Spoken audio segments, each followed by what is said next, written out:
Today, we are looking at two methods where we can find the vertex. So this skill of finding the vertex, you might have heard in grade 10 called completing the square. I'm going to show you guys two ways that we can do it. But basically, it is we are learning skills for us to go from the standard form, where we've been working with quadratic formula, and converting that to vertex form, where we can see a vertex, we can find a maximum or a minimum. So method one, we're going to use our new fact that we developed in the warm-up. So we now are convinced that the axis of symmetry, where the vertex is always located using this little formula. And then for everybody, it is part of everybody's curriculum to be taught an algebraic method. And then you get to choose, the 3M people get to choose which one they like best. The 3U people, the algebraic method is something that will have to be in your toolkit for later grades. So you guys will want to practice that method. But in the wild, both methods work, but 3U people should know both. All right. Let's do our first problem. Here is a quadratic function in standard form. And I want to put it into vertex form so that I can get the vertex. I can find the highest point, the lowest point. So here we go. The method one is using the formula from the warm-up. So let's take it for a spin. So we can see, I'm going to write this off to the side here. You don't necessarily have to do this. You guys can just see what the values are. But for this one, our A, B, and C are just 1, 6, and 2, just like we'd be using the quadratic formula. But here we're trying to find the vertex. So the x value of the vertex is at this formula. Let's find it. So we have -6 divided by 2 times 1. And I'm going to show what I'm plugging in, and then I'm just going to get my answer. I think most of us could just use mental math here. -6 divided by 2. So my vertex is at -3. How do I find the y value of the vertex so I know what point it is? I use the original function. So we're going to evaluate f at -3. So we'll use the function. It gives us y values. And then just do the calculator work. You people with a display calculator can just punch this in as you see it, making sure you put your base in brackets. And, most people like this method because it just works all the time. And there isn't a ton of thought to it. You use the formula, and then you plug in, and it's just an algorithm that works every time. Now, I will show an intermediate step here for those who maybe don't use a display calculator. But 9 minus 18 plus 2 is -7, I believe. And so we have our vertex. Our vertex is -3, -7. And that means we can state our vertex form because the A value is the same as the standard form. A equals 1. So our vertex form, f of x is equal to, so our A value is 1. And since our vertex is -3, -7, our vertex form would look like that. We're traveling back to unit 1, where we worked a lot with vertex form. But this is method one. It's I think, very accessible, approachable to everybody. This formula will always be given to you because it's basically part of the quadratic formula, which will be given to you. And then it's just some number crunching. The only thing that you have to be able to do comfortably is be able to write out a function in vertex form, given the vertex and given the initial A value. But we did that lots unit 1. Let's do one more and then see what our comfort level is. So why don't you guys get a head start on this one, and then I'll come along for the ride. I think we're gonna do. I think we're gonna do 4 more together. Could be a little bit of overkill, but I'd rather do a bit of overkill than underkill for this. Get lots of examples in your notes. I should say I should have said it in the preface to the lesson. People that took grade 10 academic last year, you guys have done completing the square. I'm not sure. Did you guys use this method, the axis of symmetry? People that took 2D last year. So more blank stares, which is like usual, but like I'll take that as a no. But yeah, this is great. It's a great method. You might have just learned the algebraic method we'll learn in a little bit. Or review.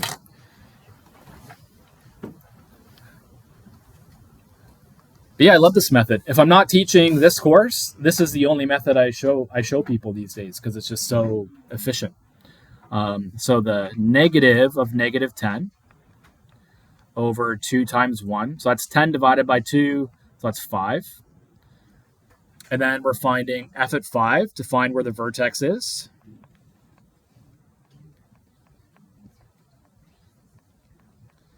And do it all at once if you want. Show a step if you want. Can I do that? I think that's negative 32. So you can go right to vertex form if you want. I'm just going to write out the vertex. The vertex is 5 minus 32.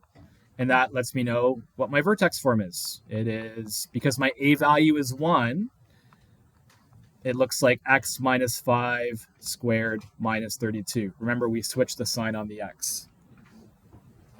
Two in the books. You guys feeling okay with this method? Approachable, I think. Armed with a calculator, we can all do this. And it works the same. It's the same process every time, which is good. Most people I know in math like a process that they can just follow every time and it works. So can you guys follow that process and make it work?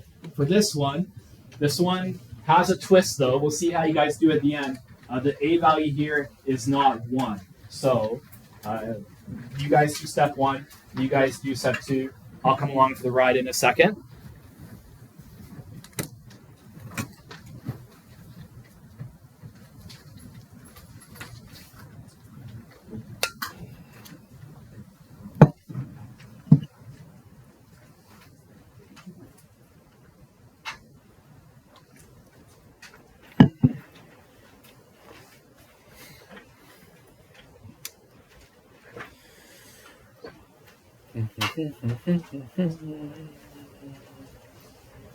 Okay, I'm going to come along. I can't wait any longer. So negative of negative 16. I think many of you guys will just write 16. Divided by 2 times 2. So 16 divided by 4, that would be 4. And then f at 4. So you guys with display calculators, you're all set. You can just punch this in as you see it, and your calculator will spit out an answer. If you're not using a display calculator, you have to be careful with bed mass here. You got to square 4 first, which is 16. That's 2 times 16, and then 64 plus 5, and then 32 minus 6, negative 32 plus 5. I think it's negative 27. You guys can confirm or deny. Negative 27. Okay. Yeah, I mean, honestly, if you're going to keep taking math courses for several years now, maybe into university or even college, a display calculator would be a good investment. All right. So I added a little note for you guys here. Remember, we have to keep the a value. Our vertex form would look like this. I don't think we need to write the vertex out like the previous two. Our a value in this question was 2. When you're writing out your vertex form, you need to keep that a value. And then our vertex is 4, so minus 4, and then minus 27. We keep the same y value. I'm going to squeeze this in where I have some room. As a reminder, I'm just going to, you can add this or not, I'm not your dad. Keep the a value. That's important because otherwise it's not the same function. So process is the same. Just if you like this method when you're writing out your vertex form, you just got to make sure you keep the same a value. It's easy to forget. It's basically the common mistake with this method. All right, 3 in the books. You guys sure we're doing okay? Anything you want to clarify? Okay, a little bit of overkill. But let's sketch 2 functions from standard form. In our last unit, you guys would have done this by factoring, plotting the x-intercepts, finding the axis of symmetry, finding the vertex, making a sketch. Here, we don't need to factor. And in the case of in case of both of these, we actually can't factor. That's okay because we have this new method. And look at this beautiful structure that I've given you guys as a reference for your notes for doing this. Later on in your I think at the end of your document here, I think I gave you a few templates you can use, at least initially. Yeah, you guys do why don't you guys do these two kind of independently? I'll do my attendance and I'll come back and take them up. I'm gonna pause my recording. All right, and I remembered to unpause, which is good. And I'll make some catch up here. I might move a tad quicker since I'm catching up and we've done a few examples already.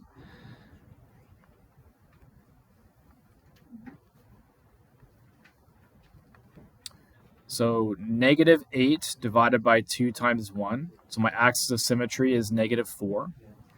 And then we find f at -4.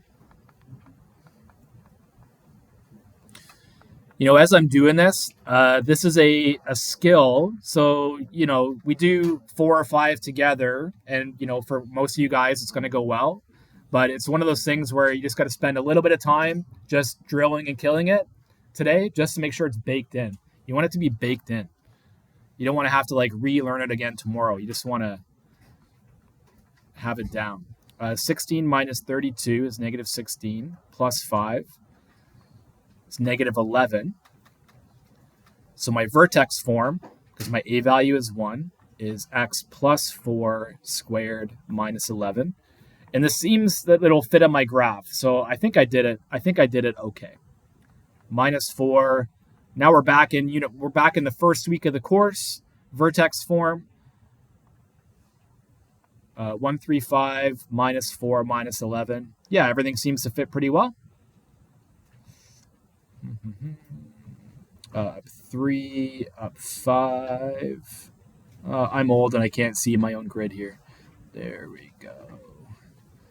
Yeah, it looks pretty good.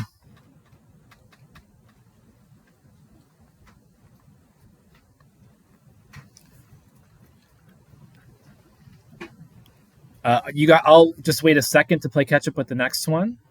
You guys give it a go if you haven't yet. Thank you for your patience if you've done it. And then I'll show you guys a second method. We'll show everybody the second method. Everybody will try the second method. And then the 3M people get to pick. The 3U people will get to pick when it doesn't matter, but they will need to have the second method in their toolkit.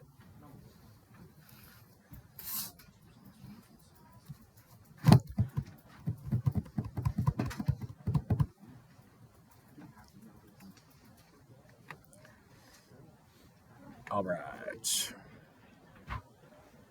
So 0.5, -3, and 1.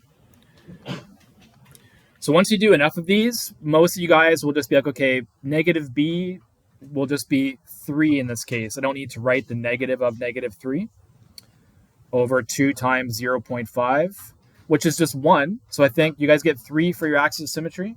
I see nods. Not people nodding off, like nodding in agreement. F at 3, just be careful with the order of operations. Yeah, I can definitely feel doing 5 was a bit overkill, but hopefully that just means we're going to be good at this skill. I'm going to calculate this all at once. My people that don't use a display calculator, just be careful. So -4.5, -3.5. Still got it?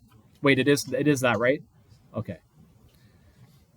So what's our vertex form? Don't forget to keep the a value. And then our vertex is 3, -3.5. So if I were you guys, when I Control-C, Control-V this kind of question for your unit test, make a sketch from standard form, I'd be very happy, very approachable. What's our step pattern? 0.5, 1.5, 2.5. And let's finish it off. 3 minus 3.5. Look at that. That's the kind of guy I am. I gave you guys a grid with the half values already ticked off. The things I do for you guys. and then 1.5, and then 2.5.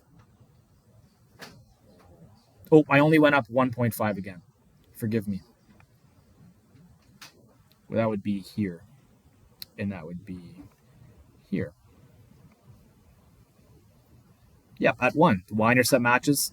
Life is good. All right, it's the method of the axis of symmetry. We've done 5 now. Last chance. Anything you guys want to chat about? Anecdotally, 3M people, most of you guys will just use this method. After the next couple of examples, you'll be using this method all the time. Today, you want to get really good at it.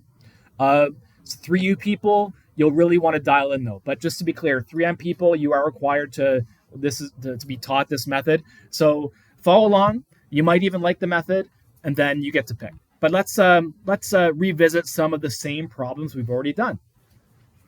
I'm going to show you guys an algebraic tool, and it relies on our knowledge of perfect square trinomial factoring, that special pattern from several weeks ago. But I can give you guys a general idea. The goal, like, we want to take this and we want to make it into vertex form. So we want to have something squared. We want to be able to factor into something squared. Do you guys know any numbers that like add to 6 and multiply to 2? Well, there's numbers that add to 6, and there are numbers that multiply to 2, but not at the same time. So what I want to do here is I want to massage this expression into something I can factor and get that squared I'm looking for in vertex form. Now, because I've done literally hundreds of these in my career, I know how to do this. I'm going to show you guys what we do and then kind of revisit the y afterwards. So can you guys do this with me? We're going to have x squared plus 6x, and I have the luxury of having a different colored pen, so I'm going to use a different colored pen. Check this out. I'm going to add 9 to my expression. But I can't just add 9. That will change the expression. So I also have to subtract 9, because 9 and minus 9 make 0. So I'm not really changing anything, and I still have my plus 2 at the end. Now, why on earth would I choose to add 9 and subtract 9?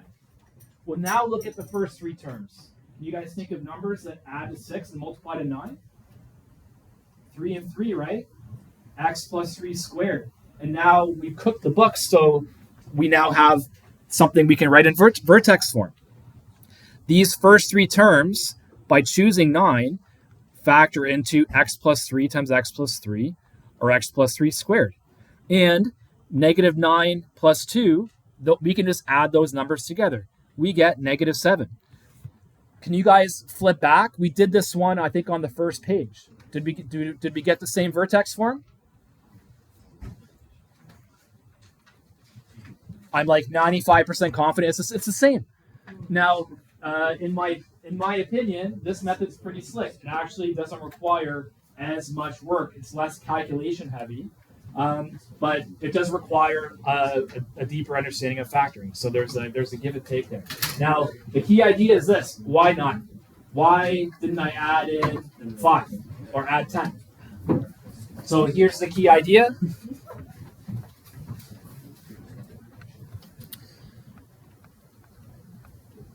The skill I just used is called completing the square. So to complete the square, I'm going to give you guys a how-to.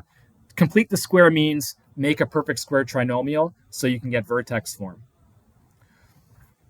I'm going to give you guys the steps and we'll apply it to the next one. 2 steps. We divide the x term in half.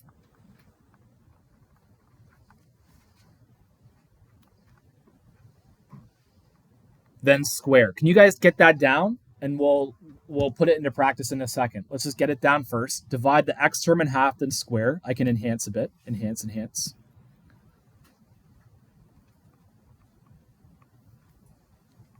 And then we add and subtract that result.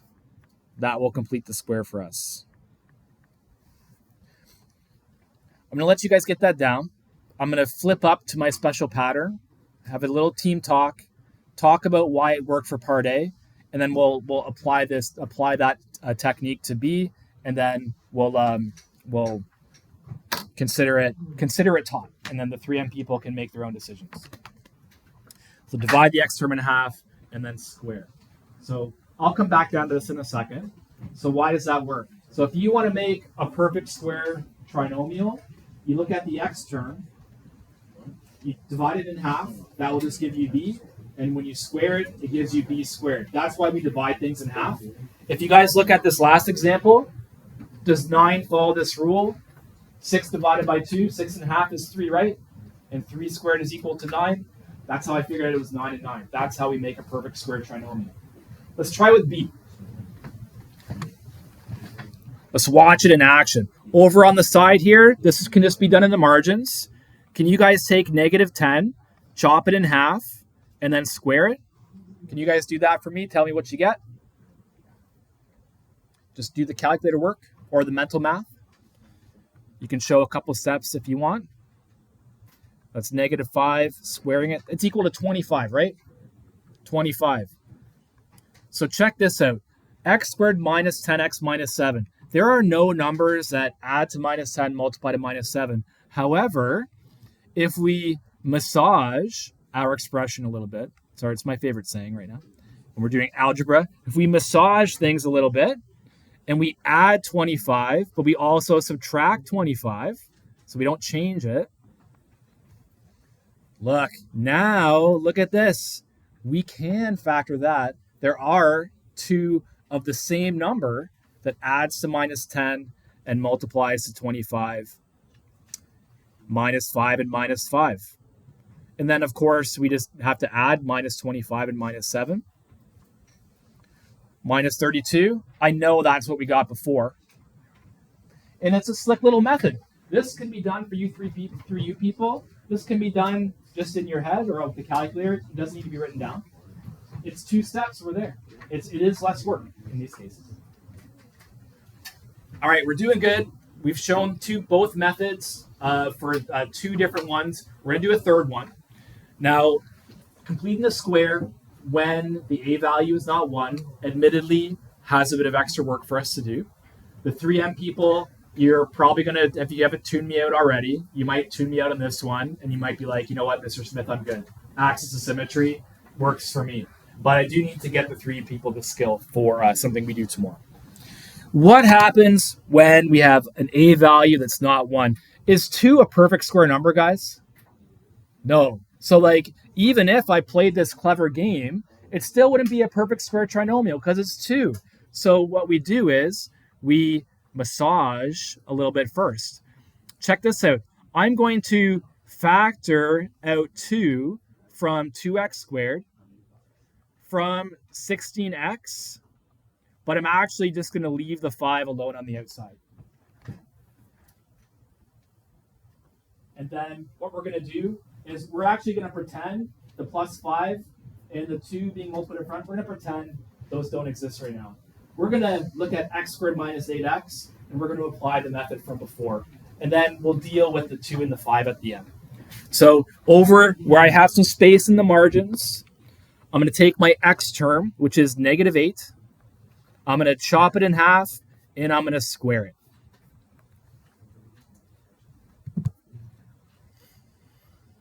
"3M people, you guys are troopers for learning this method. Again, you can just use the axis of symmetry if you don't like this method. I did have one 3M student who liked this method. Just one, and I've been teaching a long time. 16. I zoned out. It's 16, right? It's 16. All right, here we go. Let's do our massaging, our manipulating. We're going to add 16. But that would change things, so we'll also have to subtract 16. I'm going to do it right off the 8x there, just like before. The 2 and the 5, we're just ignoring for now. Hey, look.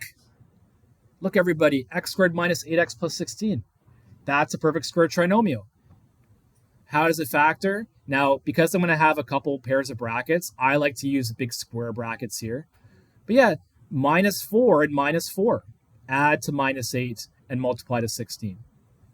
I still have my -16. and we still have our plus 5 on the end. We have completed the square.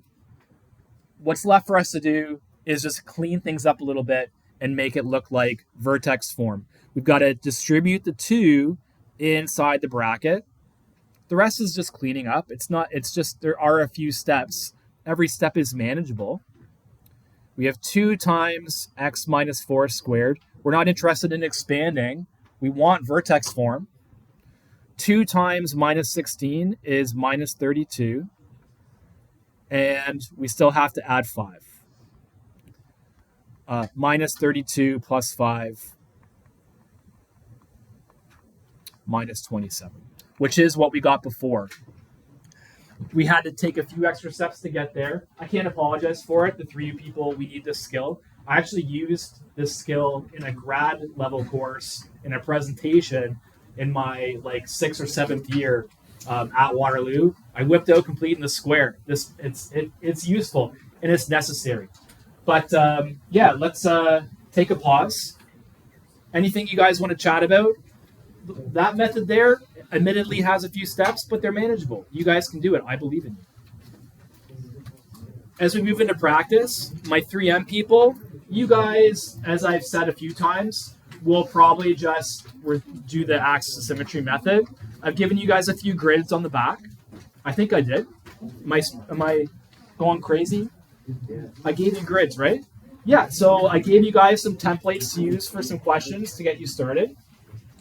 3U people, I want to be crystal clear. So you 3U people, you guys listening? In the wild, when it doesn't matter, you guys use whatever method you want. Tomorrow, we will need this algebraic skill. So I would try a few, at least try ones like these guys, or the A values one. Give the skill, give it a try a few times. You will need both. You will need this algebraic skill. All right, I've said my piece, outlined expectations. At this point, some of you guys may wish to just finish up that pink assignment from yesterday. That would be a good use of your class time. Otherwise, I've given a whole bunch of things to practice on.